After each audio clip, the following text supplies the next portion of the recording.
कपड़े पहन रखे हैं, इतने अच्छे घर से लग रहे हो और इतने अच्छे दोस्त भी थे आपके, तो ऐसी भी क्या मजबूरी आ गई कि आपके पास खाने तक के पैसे नहीं है? मैडम ये वक्त होता है ना, ये वक्त किसी का सगा नहीं होता, बहुत बुरी चीज़ होती है। मैंने एक फैक्ट्री खड़ी की थी ब्लैंकेट और कंबल्स की। मैंने सोचा था सर्दियाँ आ रही है तो मेरा काम बहुत अच्छा चलेगा, लेकिन आजकल आपको तो पता है ना, हर कारीगर को बीड़ी और सिगरेट पीने की आदत होती है, जिसकी वजह से वहाँ पर आग लग गई और मेरा पूरा 25 लाख का नुकसान हो गया। मैंने जो बैंक से लोन लिया था वो लोन चुकता करने के लिए मैंने अपना घर गिरवी रख दिया।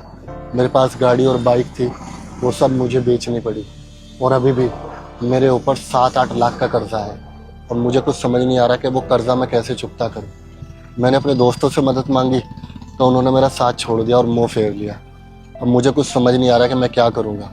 अब गांव जाने के अलावा मेरे पास कोई और चारा नहीं है। मुझे लगता है कि अब एक गांव का ही घर है, शायद वो भी बेचना पड़ सकता है। ये तो बहुत बुरा हुआ, लेकिन वो कहते हैं ना, वक्त गुजर ही जाता है, चाहे अच्छा हो चाहे बुरा। ये बुरा वक्त भी जल्दी गुजर जाएगा। मैंने तो अपनी दुख भरी कहानी सुना दी।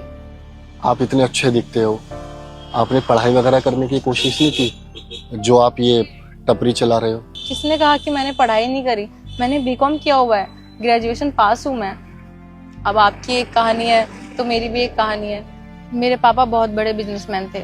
मेरे पापा और चाचा जी साथ में मिलकर बिजनेस करते थे, लेकिन मेरे पापा बहुत सीधे हैं। उन्होंने चाचा पे पूरा यकीन कर लिया और उन्होंने एग्रीमेंट साइन नहीं किया, और इस बात का मेरे चाचू ने फायदा उठा लिया। उन्होंने कंपनी के सारे शेयर्स अपने नाम कर लिए और मेरे पापा को घर से निकाल दिया। उसके बाद हमें समझ नहीं आ रहा था कि हमें क्या करना है। ना हमारे पास रहने के लिए छत थी, ना खाने के लिए कुछ था। और उसी टाइम मेरे मंगेतर ने भी मुझे धोखा दे दिया। उसको जब ये दिखा ना कि अब हमारे पास कुछ भी नहीं है, तो उसने भी मुंह फेर लिया, जैसे आपके दोस्तों ने फेर लिया।